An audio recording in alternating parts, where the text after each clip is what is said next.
Bueno, buenas noches, chicos. Vamos a iniciar con la asignatura de la semana. Bueno, en esta ocasión vamos a hablar sobre principalmente los componentes electrónicos, más que todo terminando con lo que es el avance del tema de electrónica básica, ¿ok?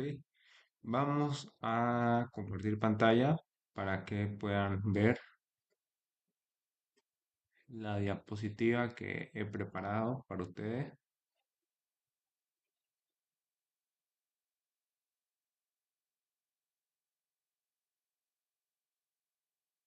Me avisan si lo ven. ¿Se ve? Se ve, Ok, perfecto.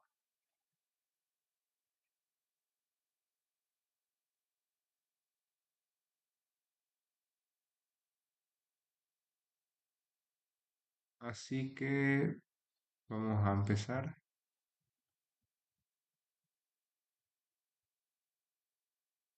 Bueno, lo que hemos estado viendo las anteriores semanas son conceptos básicos de lo que es la electrónica básica.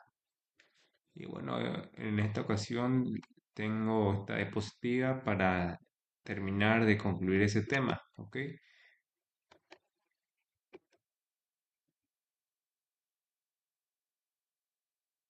Bueno, aquí está el índice de la diapositiva. Acá se muestra algunas cosas que vamos a ver. Bueno, esto ya lo vimos la anterior semana, que es la electrónica básica, también los conceptos generales. Leyes básicas de la electrónica, eso lo vamos a explicar. Leyes de Kirchhoff, los componentes electrónicos pasivos activos, los microcontroladores y un poco sobre seguridad en electrónica. Ahora, ¿qué es la electrónica básica? La electrónica básica es la rama fundamental. Un rato. Vamos a ver quién es el que está pidiendo unirse. A ver. Ya, perfecto. Continuemos. ¿Qué es la electrónica básica? Bueno, la electrónica básica es la rama fundamental de la electrónica que se enfoca en el estudio de los principios, leyes y componentes esenciales que gobiernan el comportamiento de la electricidad en circuitos simples. Básicamente lo que vamos a ver sobre la electrónica básica es cómo la electrónica influye principalmente en lo que es el uso de la electricidad, el manejo de la electricidad en circuitos, en componentes y bueno, en dispositivos que utilizamos día a día. A ver, vamos a pasar. ¿Qué nos dice acá? Conceptos generales. Estos conceptos ya los hemos visto en lo que son anteriores clases, pero lo vamos a volver a repasar. Corriente. ¿Qué es la corriente? La corriente es el flujo de electrones a través de un conductor. En sí es como lo que sería el río. El río bueno, un río lleno de partículas de carga eléctrica que fluye a través de un material conductor como un cable. Recuerden que hemos hecho la analogía hidráulica para entender muy bien estos conceptos. Si la corriente llegaría a ser el río, el agua del río, entonces la resistencia llegaría a ser lo que se opone al paso de la corriente. La potencia llegaría a ser la cantidad de energía transferida por fuente generadora por segundo y lo que es el voltaje es la diferencia de presión eléctrica entre dos puntos, principalmente lo que impulsa a fluir lo que es la corriente eléctrica. A ver, ¿alguien más se está uniendo? Ya, bueno, ya, vamos a continuar. Mira, esto es lo que no hemos visto hasta el momento, las leyes básicas de la electrónica. Tenemos dos leyes principales que componen las leyes básicas de la electrónica. La primera es la ley de Ohm y la segunda es la ley de ¿La ley de Ohm en qué consiste? Bueno, la ley de Ohm llegaría a ser una relación que existe en lo que es, entre lo que es el voltaje, la corriente y la resistencia. Y bueno, esta ley es importantísima. ¿Por qué es importantísima esta ley? Porque nos ayuda a calcular los valores de componentes en circuitos simples. Estos valores que pueden llegar a ser desconocidos para nosotros se puede llegar a calcular con lo que es la ley de Ohm. Y la segunda es la ley de Watt. Esta es similar a lo que es la ley de Ohm, pero esta vez no establece la relación entre lo que es la resistencia con voltaje y corriente, sino que en vez de la resistencia, lo que se, bueno, la variable que entra aquí llegaría a ser la potencia. Llegaría a ser lo que es la relación entre la potencia, el voltaje y la corriente eléctrica. Y bueno, esta ley nos permite entender el consumo de energía por parte de diferentes aparatos o dispositivos cotidianos que usamos día a día. Pasamos al siguiente punto y acá se ve las leyes de Kirchhoff. Estas son leyes un poco más fuertes y a veces llegan a ser algo más complejas de entender. Estas leyes, las leyes de Kirchhoff, sirven para analizar circuitos más complejos, permitiendo calcular corrientes y voltajes desconocidos en sus diferentes partes, ¿ok? Eso llegaría a ser lo que es la ley de Kirchhoff.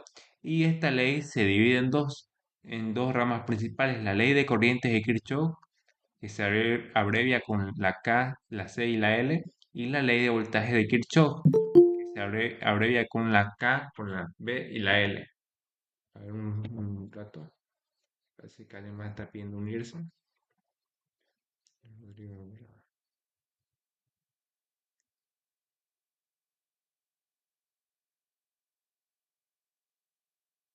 Bueno, ¿en qué consiste cada ley? La ley de corrientes de Kirchhoff, bueno, esta nos indica que la corriente, la cantidad de corriente que entra por un nodo es igual a la misma cantidad de corriente que sale por el mismo nodo. Eso es lo que básicamente en palabras sencillas indica la ley Kirchhoff de corrientes. Ahora, en síntesis, según lo que, bueno, acá establece, vamos a leerlo. Dice que toda la corriente que entra en un punto de conexión no debe ser igual a toda la corriente que sale de ese punto, lo que les había dicho. Si digamos entre las tres, vamos a suponer lo siguiente. Acá hay tres corrientes que entran, ¿ok? Cada una de un voltio, de un ampere, ¿ok? Entra por acá un ampere, un ampere, un ampere de lo que es la corriente eléctrica. Entran por este nodo y por acá salen dos corrientes eléctricas, ¿ok? Salen dos corrientes eléctricas. Y bueno, si hacemos la suma de las tres corrientes que entraron, como dimos que cada una vale un ampere, se hace la suma y nos da 3 amperes, o sea, están entrando 3 amperes. Ahora, de salida vemos que sale por dos, hay dos corrientes que salen, ¿ok? Entonces, eso nos indica que la cantidad de corriente que entra va a ser la misma que sale. O sea, por acá tiene que salir por ambos, tiene que salir 3 amperes. O sea, la sumatoria de las corrientes de salida tienen que dar 3 amperes, por lo cual acá habría 1,5 amperes y acá 1,5 amperes. Si sumamos 1,5 más 1,5 nos dan 3 amperes, que es lo que hay de salida. Lo mismo que entra es lo mismo que sale. Eso es lo que básicamente nos indica esta ley. A ver, ¿quién más quiere entrar? Ya, continuamos. Y ahora vamos a hablar sobre la ley de voltaje de Kirchhoff. ¿Esta qué nos dice? Esta establece que si se recorre un circuito cerrado y se suma todas las subidas y bajadas de voltaje, el resultado será siempre cero.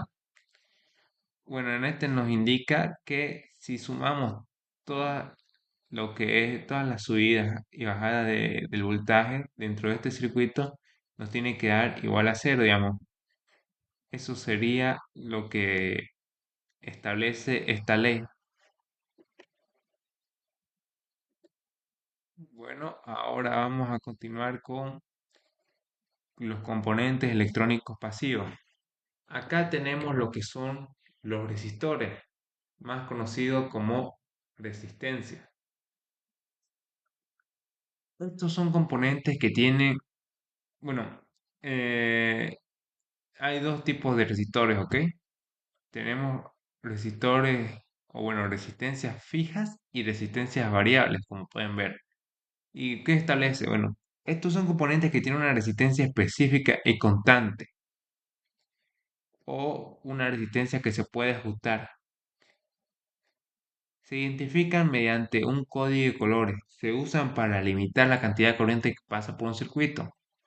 Como les había explicado a ustedes en una clase anterior, la resistencia es tanto una propiedad física como lo que es un componente electrónico. Y bueno, el componente electrónico cumple con la propiedad física. Este componente evita el paso desmedido de la corriente eléctrica. Lo que hace en parte es regular, limita lo que es la cantidad de corriente que pasa a través de un circuito.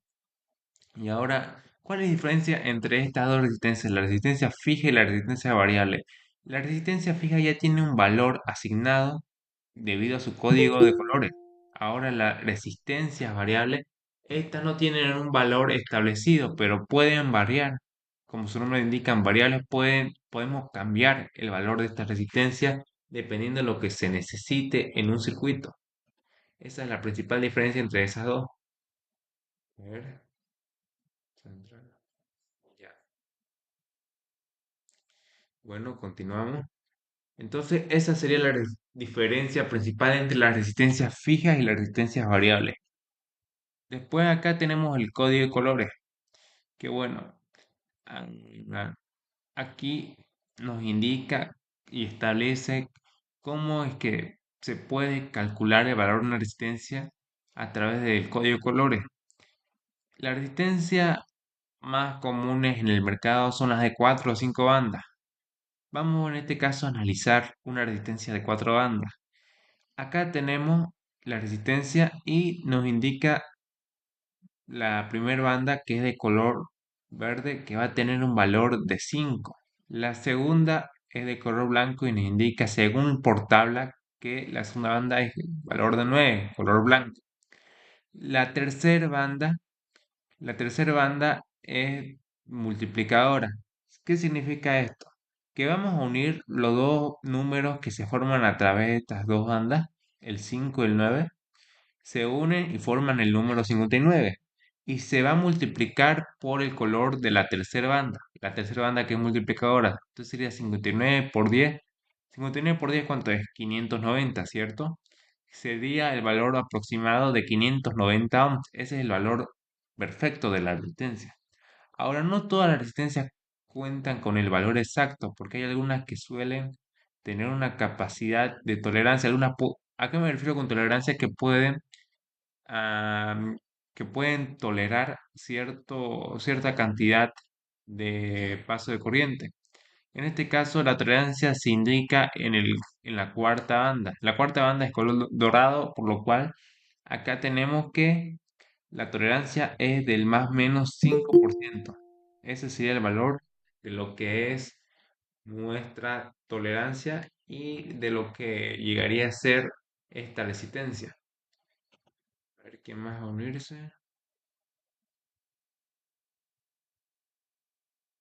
Perfecto. Ya, vamos a pasar al siguiente punto.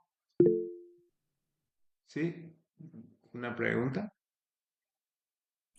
Una consulta en el tema de la resistencia, como son de tres colores, creo, digamos que el uno era rojo, si no me equivoco, ¿qué color era?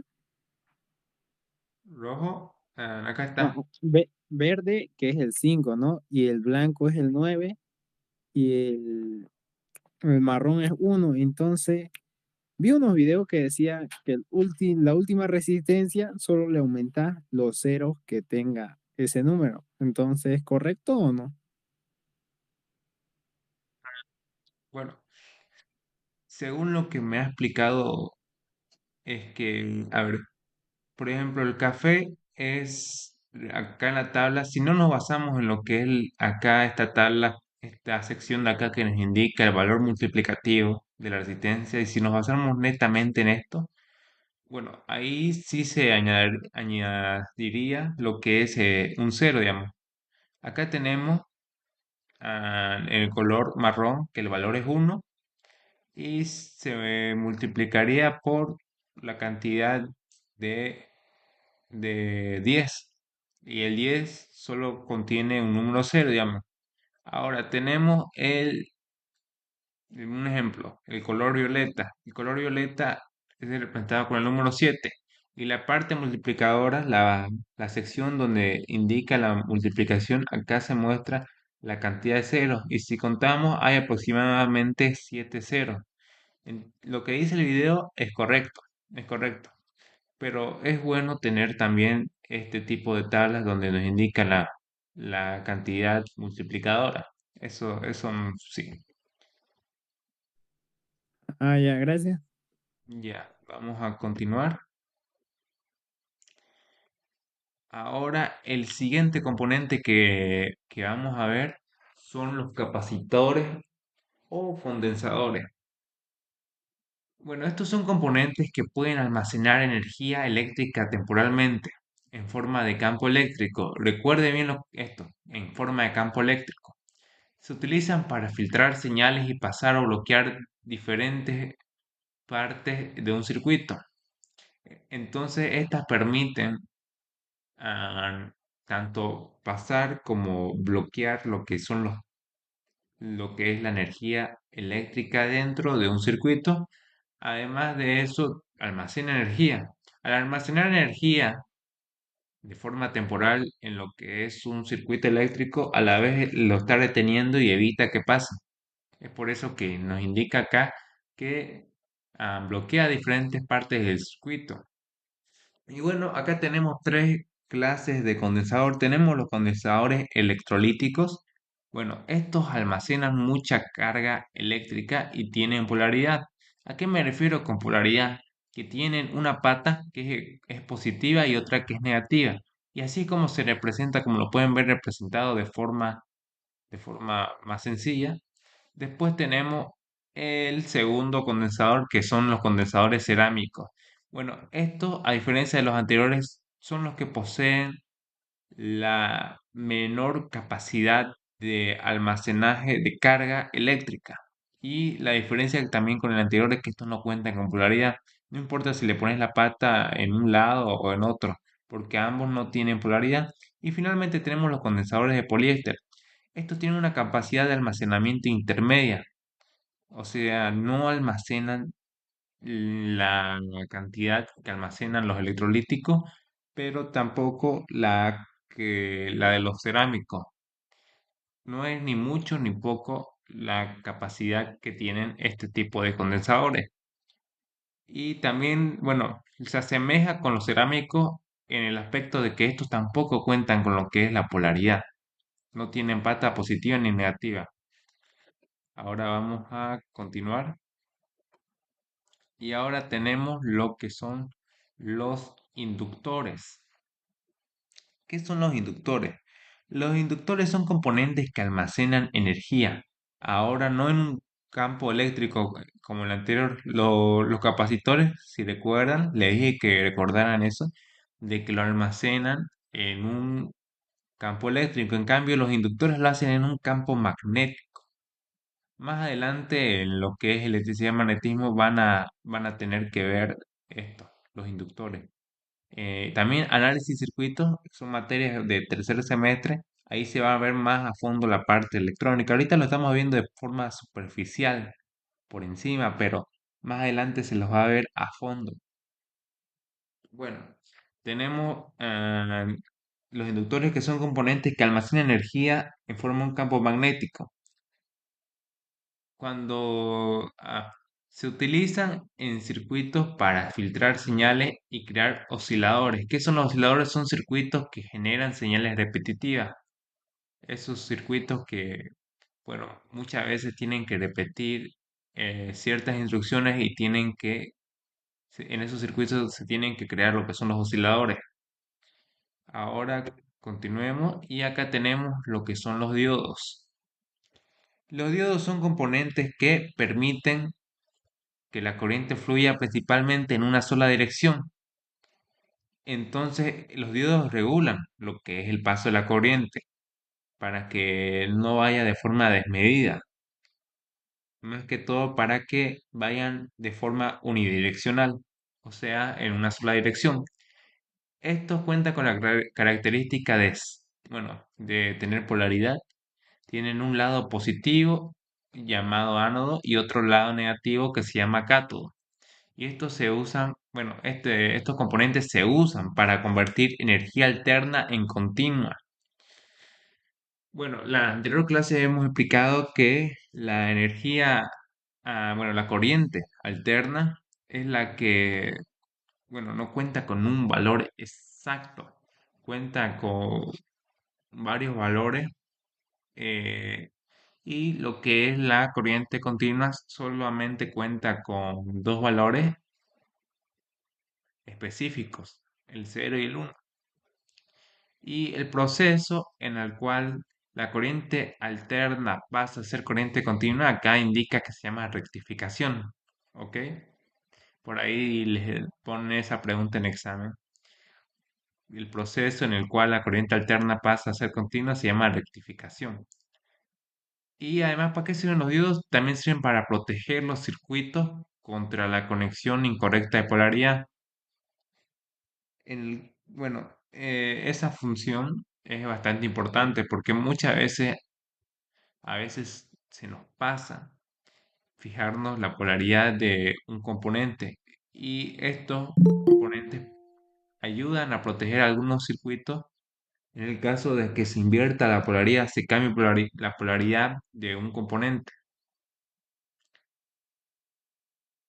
Enseguida, a ver, ¿quién más está?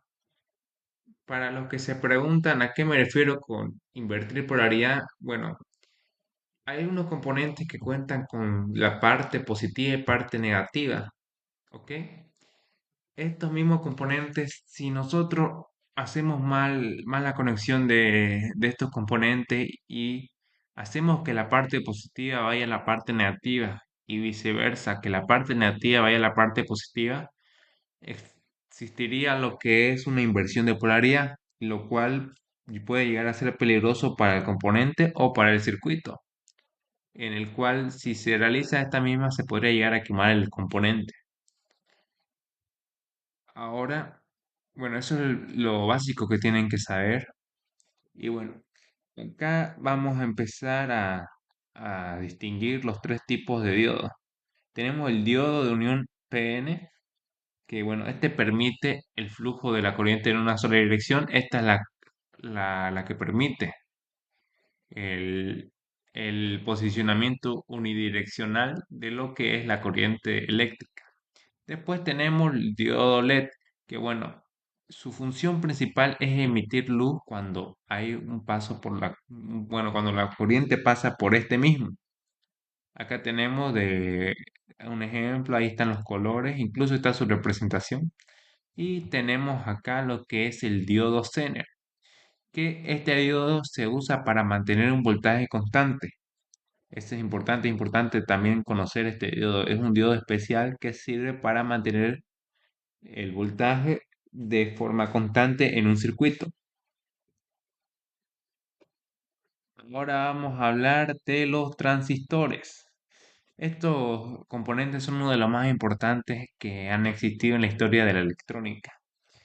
Al realizarse su invención hace décadas atrás, ayudó bastante a lo que los avances tecnológicos de esa época. Permitieron grandes avances gracias a la creación de estos mismos. Y bueno, ¿cuál es su función? Bueno, estos son componentes que cumplen dos funciones principales, la amplificación, ¿Qué significa la amplificación? Que ésta pueda tomar una señal eléctrica pequeña de entrada y producir una señal de salida mucho más grande. Eso es la amplificación. Y la otra función es la conmutación. Esto, ¿qué indica esto? Que pueden operar como interruptores electrónicos, permitiendo o bloqueando el flujo de corriente eléctrica. Esas son las dos funciones que tienen lo que son los transistores. Y hay dos tipos de transistores. Estos son los transistores BJT y los FET. Los BJT son los transistores de unión bipolar y estos son dispositivos que sirven para controlar la corriente. Y los FET son transistores de efecto de campo que son para controlar el voltaje. Eso tienen que saber distinguir que estos son para la corriente, para controlar la corriente y los de acá son para controlar el voltaje. Y ahora vamos a hablar de los componentes electrónicos activos. Acá tenemos circuitos integrados CI. ¿Qué son los circuitos integrados? Bueno, estos son pequeños chips que contienen miles o millones de componentes electrónicos interconectados. En robótica se utilizan para controlar señales, procesar datos e implementar lógica de control. Y bueno, acá tenemos algunos ejemplos de circuitos integrados. Y acá está la función que tienen en lo que es las carreras. Son para controlar señales, procesar datos e implementar lógica de control. ¿A qué se refiere con lógica de control? Se refiere a que gracias a esto podemos nosotros dar instrucciones para que se obedezcan en lo que es, por ejemplo, un robot. Para lo que es la robótica se utilizan los microcontroladores, que bueno, lo vamos a explicar dentro de un rato, pero los microcontroladores son importantísimos porque actúan como el cerebro del robot, permiten controlar. Bueno, ahí se dan las instrucciones para que se obedezcan. Es como el cerebro, nuestro cerebro. Si, por ejemplo, se nos da una instrucción, en el cerebro se procesa lo que es esa información y ya se decide si actuar o no. Así es como funcionan lo que son los microcontroladores. Ahora, tenemos acá lo que son los circuitos lógicos, puertas AND, OR, NOT. Estos son circuitos que procesan y manipulan información en formato binario. Estos trabajan con puros 0 y 1. El formato binario se basa en trabajar con puros 0 y 1. Después acá tenemos amplificadores operacionales op-amps. Estos pueden amplificar y filtrar señales eléctricas. Y acá tenemos los microcontroladores, lo que le había mencionado, con microcontroladores básicos como PIC y ABR. Estos son pequeños dispositivos programables. Estos se los puede programar para que cumplan una instrucción determinada. Y ahora vamos a hablar de los elementos de conexión. Estos son importantes dentro de la electrónica, importante saberlos. Tenemos los que son las protoboards, las brickboards. Estas son placas con agujeros conectados internamente. Acá dentro hay un mecanismo que permite la conexión, la interconexión entre los diferentes agujeros. Y bueno, estos sirven principalmente para armar prototipos de circuitos sin necesidad de soldar. Acá, por ejemplo, acá tenemos un circuito, un pequeño circuito que fue armado y no es necesario soldar. En la electrónica es necesario muchas veces soldar lo que son componentes para, bueno, en lo que son profesionales, circuitos profesionales es necesario soldar los componentes. En cambio acá estas son placas de prueba. Por ejemplo, aquí tenemos lo que es una placa. Acá estos componentes han sido soldados, lo que ven acá. Todo esto ha sido soldado. Esto ha sido soldado para que se mantengan, bueno, por dos razones. Primero, para que no se los pueda quitar con facilidad, para que queden fijos. Porque acá sencillamente un golpe o una caída y se le puede soltar algún componente acá. Y también se lo suelda con la finalidad de que pueda funcionar de forma adecuada dentro del circuito. Con esto me refiero a que pueda proporcionar o pueda realizar la función de forma continua, porque muchas veces una pequeña movida de alguna pieza hace de que el circuito deje de funcionar. Ahora tenemos los cables y conectores. Estos se utilizan para establecer conexiones eléctricas entre los componentes y para integrar sensores y actuadores en los circuitos. Hay tipos como los jumpers, cables de puente, que en su mayoría tienen conectores estilo DOPON. Bueno, esto lo van a tener que comprar ustedes para lo que son los proyectos. Ya más adelante creo que el ingeniero les va a mencionar sobre eso. Igual ya a mí me lo ha mencionado, así que ya vamos a estar viendo eso. Ahora vamos a hablar de las fuentes de alimentación. Tenemos dos tipos de fuentes de alimentación principales. Tenemos las baterías, que bueno, estos son dispositivos que almacenan energía química, ¿ok? La energía de las baterías, por cierto, es química. Está compuesta por diferentes materiales y esta misma convierte esa energía química en energía eléctrica. ¿Y la energía eléctrica para qué sirve? Para alimentar aparatos electrónicos. Y bueno, existen dos tipos de baterías. Existen las baterías alcalinas y las recargables. Las alcalinas, estas se caracterizan por no ser recargables y las recargables porque, bueno, están hechas principalmente de lo que es litio y porque se pueden cargar estas baterías. Las otras no, esa es la principal diferencia. Y acá tenemos lo que son los adaptadores de corriente. Estos son dispositivos que transforman la electricidad de un enchufe de pared. La electricidad que viene de un enchufe, por cierto, es corriente alterna. ¿Ok? Recuerden eso. La corriente que viene de los enchufes es corriente alterna y suele tener un voltaje muy alto. Más o menos entre 220 a 320. 220 voltios es lo común que suele tener la electricidad domiciliaria. ¿Ok? En la forma de electricidad de un aparato electrónico específico necesita, generalmente de menor voltaje y corriente continua. O sea, lo que hacen los actores corrientes es realizar una subdivisión de lo que es la corriente alterna a corriente continua. Hace que la corriente alterna se transforme muchas veces en continua y de esa forma los diferentes componentes que se requieran sean utilizados con los adaptadores, ya que proporciona un menor voltaje y una corriente continua.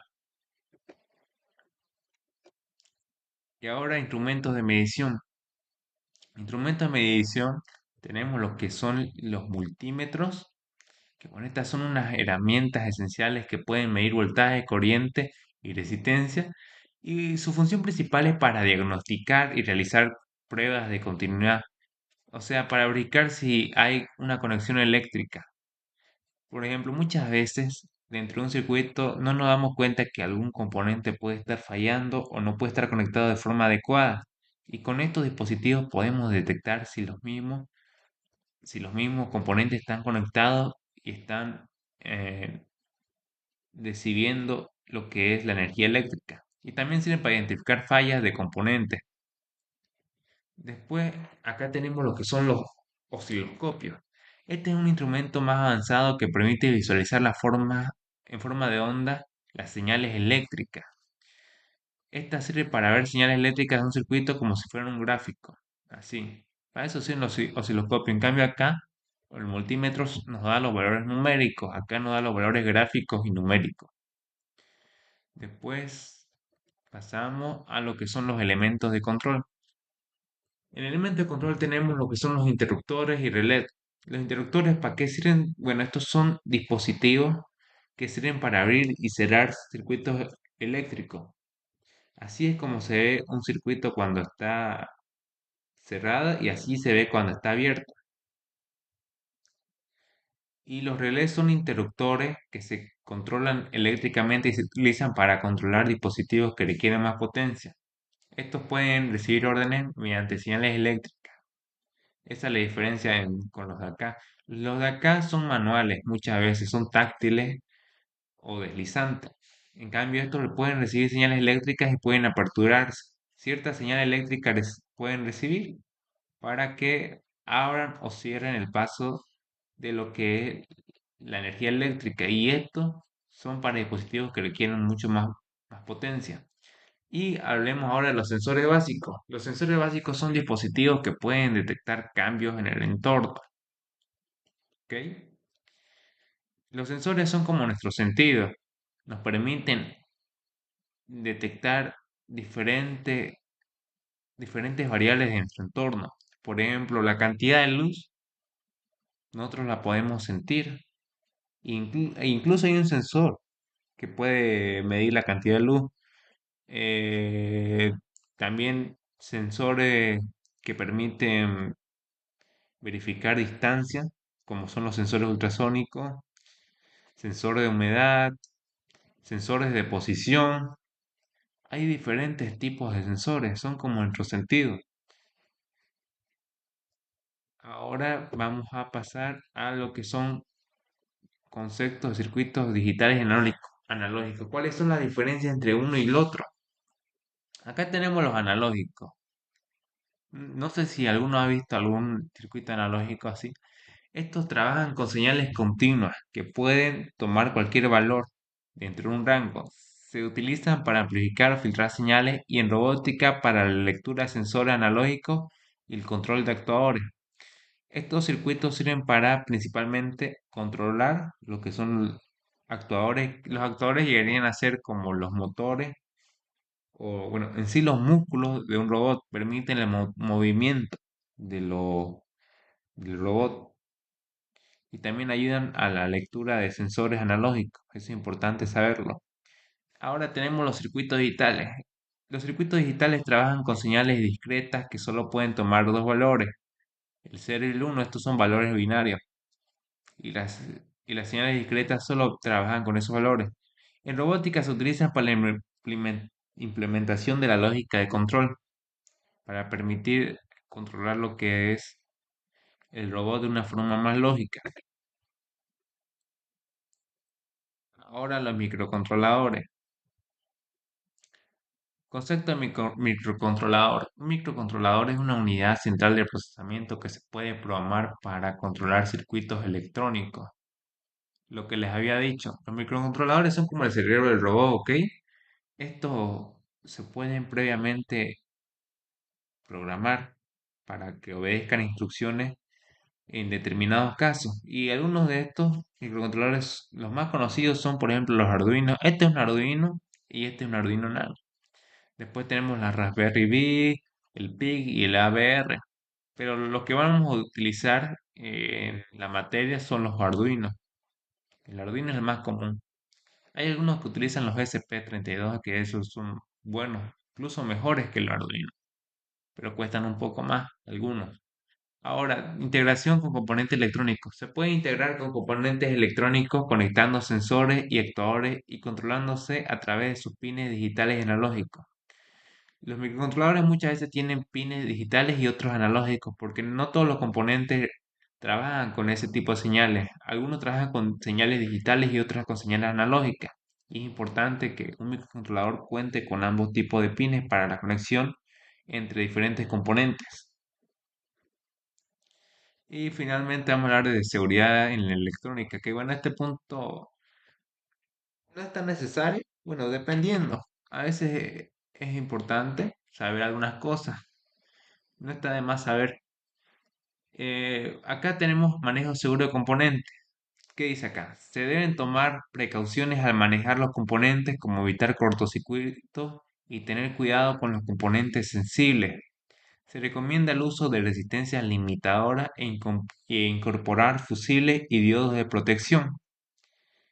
Como les había dicho, los diodos sirven para evitar la quema de componentes debido a inversión de polaridad. Es por eso que acá se los toma en cuenta. También los fusibles ayudan a esta tarea. Las resistencias limitadoras ayudan a que no haya un paso desmedido de la corriente eléctrica y no se pueda dañar algún componente.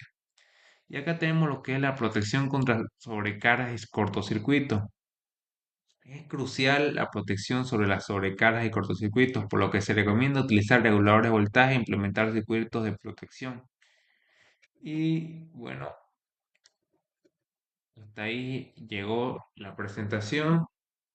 ¿Alguien tuviera alguna duda, pregunta?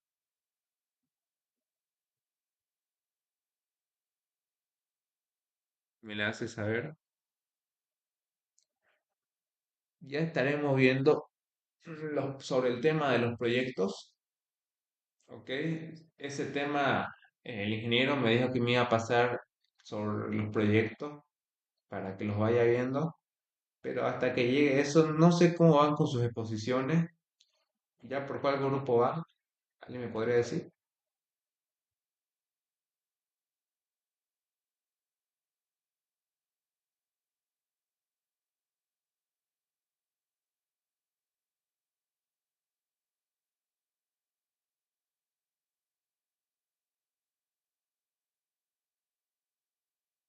Bueno, ah,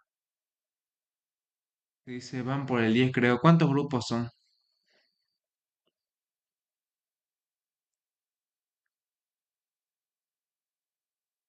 17 o 16. Ay, ay, ay, ay. Interesante, interesante. Más o menos por clase, ¿cuántos grupos ponen? ¿Uno o dos? ¿Cuántos grupos? ¿Tres o cuatro? Wow. Avanza rápido, ingeniero. A ver, quedarían por lo menos unas dos clases y ya.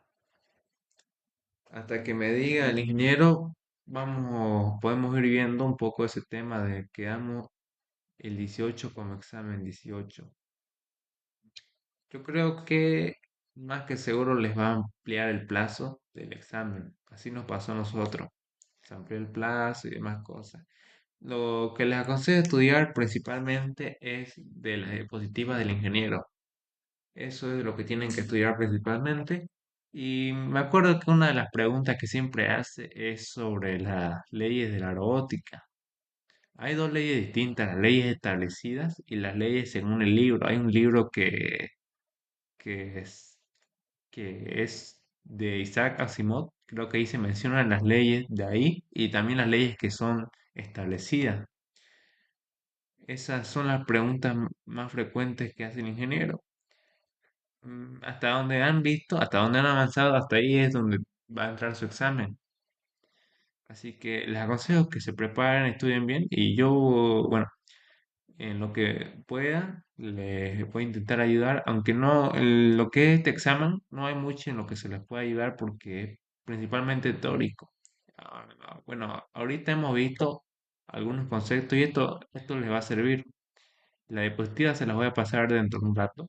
La diapositiva para que estudien, puedan estudiar de acá varios conceptos, les va a servir, créanme.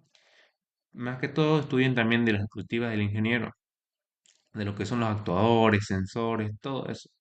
De ahí les aconsejo estudiar para que puedan rendir un buen examen. ¿Alguna duda, pregunta? Si no tienen más dudas, preguntas, entonces nos vemos la semana que viene. Voy a ver si se puede ir adelantando un poco de forma así virtual lo que es el tema de la electrónica. Entran preguntas tipo fuera repetido el link. Ah, no, no mucho, mucho. La verdad, todo entra de las diapositivas. Eso sí, prepárense porque el examen es larguísimo, es largo. Son 10 preguntas, pero cada pregunta tiene inciso. A, B, C, A, B, C, A, B, C, D. Son largas. Es largo el examen. Le da una hora para hacer todo eso. Me acuerdo que yo llegué a terminar el examen. Costó. Era responder rapidísimo. Tienen que llevarse al menos 2 hojas para contestar todo. Si quieren contestar todo, 2 hojas llevan. Si hasta donde puedan, una hoja yo creo. Pero bueno, otra pregunta, duda, para que terminemos o no.